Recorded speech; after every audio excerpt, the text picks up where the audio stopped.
This episode of The Answer is Yes Baja Sessions is brought to you by Baja Bound Insurance Services. Driving to Mexico? You can buy and print out your Mexican auto insurance policy online in minutes with their easy-to-use website. They also have great travel information to help you plan your trip south of the border. Visit bajabound.com, the easiest way to get Mexican auto insurance. Hello, welcome to this week's podcast for Baja Sessions. This is part of the Answer is Yes podcast show, and really appreciate you guys tuning in and all your wonderful comments that we receive on Facebook and Instagram and the like. I really appreciate it. Keeps us going. We just had our sponsor advertising there, which was Baja Bound Insurance, and I just attended their Christmas party last week, and they really do a great job. They've been around for a very long time, and it's not just a commercial on our show because we like advertisers. We like the people that support Baja and can encourage and help others get down there.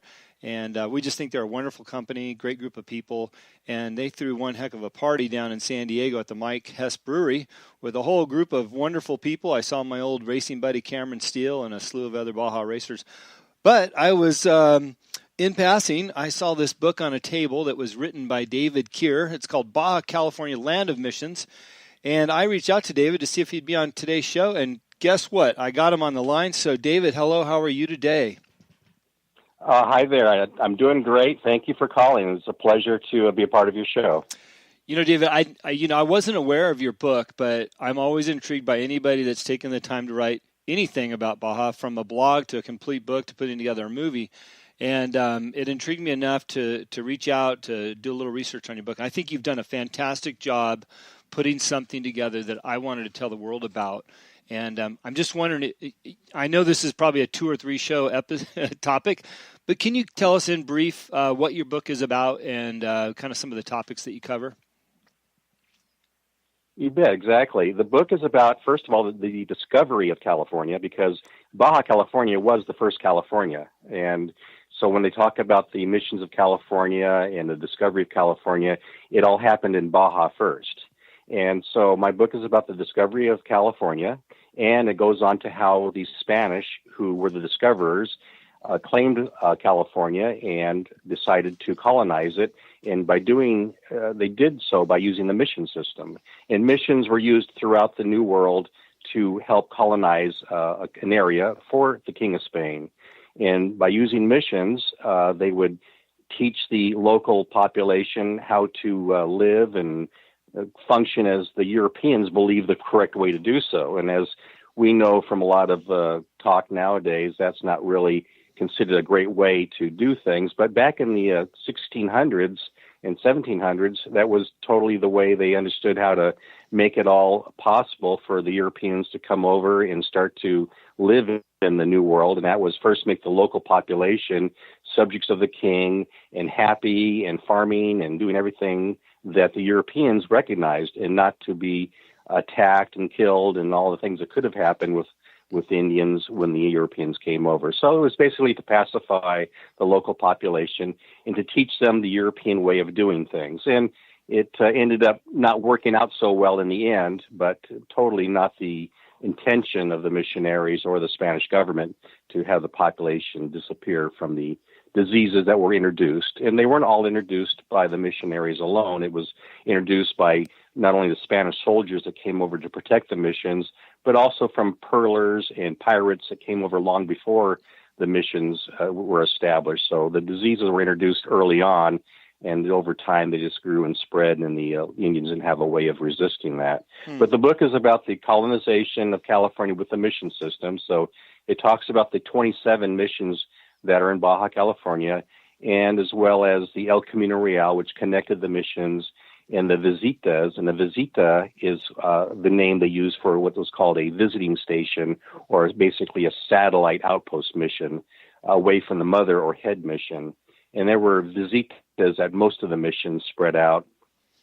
And so the book describes those as well. But basically each of the 27 missions, 25 were founded for the King of Spain, and 2 more after Mexico became independent.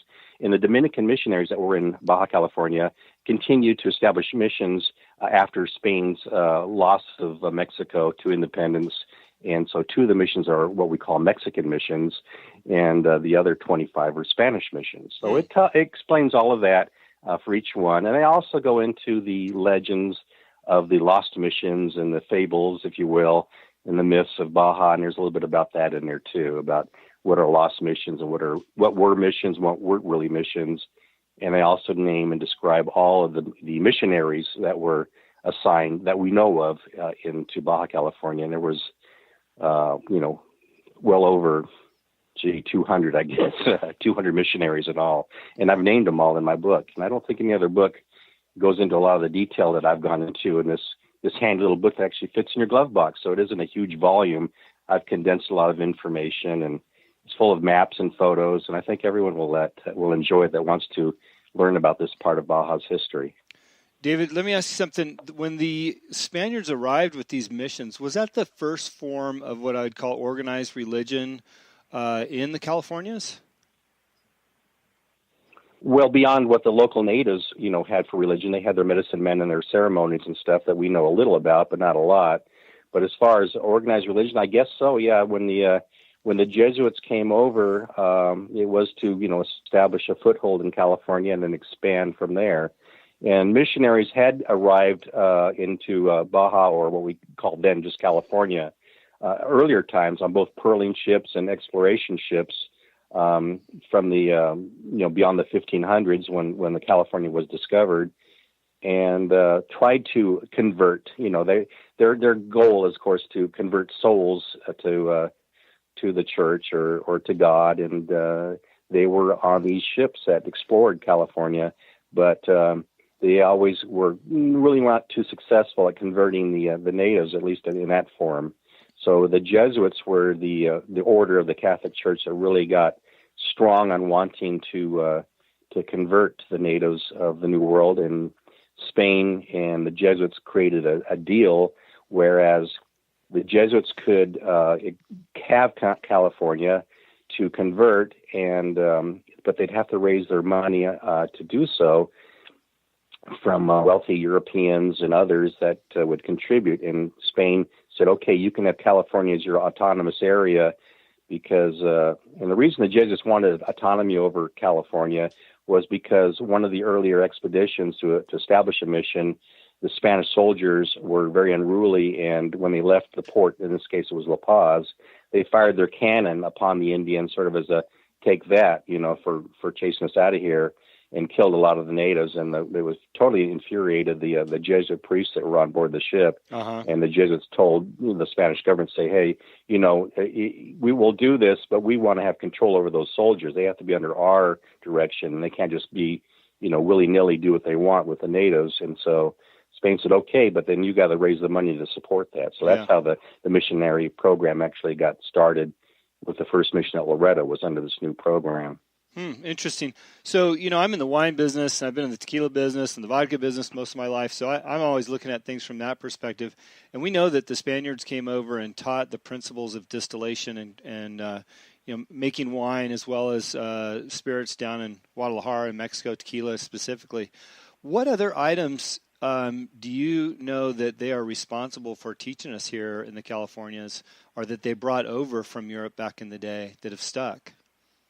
Well, a lot of the things have stuck, and you can see evidence of this if you get up into the mountain areas of Baja, where some of the ranchers are still living in the same way as they did 200 years ago when the soldiers who were their ancestors, if you will, began ranching in Baja. Once the mission program was over and the soldiers retired from their duties, most of them, or many of them, stayed in Baja, and where some of them were given grants of land in the mountains. And so, but during the mission period, the traits were, first of all, taught irrigation, making dams, canals, for the crops, and of course agriculture, and then how to make almost everything basically needed to make a village, if you will, a town, by all the crafts and so forth. So everything that was brought over, everything that the Mexicans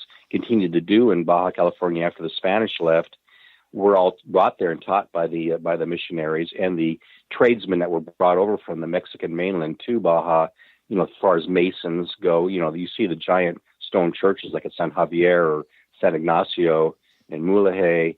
Those are all crafted by stonemasons, and of course the Indian labor was the backbone behind building it, but it was all under the direction of a mason or a craftsman from the mainland of Mexico. Yeah, no, the mission on the title on the cover of your book, that's San Ignacio, correct? Correct. Yes. Yeah, what a beautiful place that is. Right. Well, yeah, they're all phenomenal. I guess what got me into wanting to write about the missions was kind of twofold. First of all, I've been going to Baja California since I was a kid, and we're talking the 1960s for me. And my dad was a fisherman. Well, he was a dentist, but he loved fishing as a hobby and as a sport.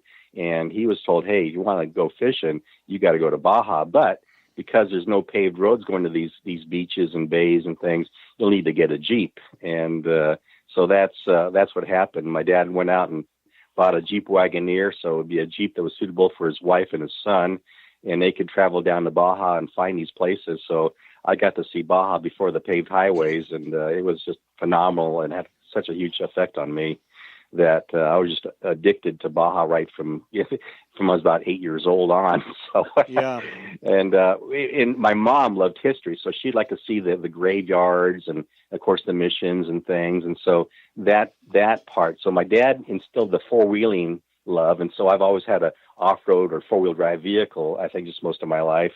And my mom instilled the love of history and exploring, and so it's going to see the cave art or the mission ruins or the El Camino Real. Were all instilled in me from my mom, I think. But and I just carried that on. So since I was 16 years old, I began driving to Baja without my parents. As soon as I had a driver's license, basically, wow. I got high school friends to come with me, and we started going camping in Baja on Easter vacation or whenever. And so it was just ever since then. I don't want to get too far off topic. Yeah. I don't want to get too far off topic of your book, but I think that your book and the missions actually begs the reader to come down and experience Baja as you just suggested. Get in your Jeep or some type of, it doesn't have to be a heavy four-wheel drive vehicle anymore. It can be just a light four-wheel drive, something right. Something you bought off the showroom floor that has a four-wheel drive. That'll work down there on those roads now. A lot of them are paved, unfortunately, because I like the dirt. But I too.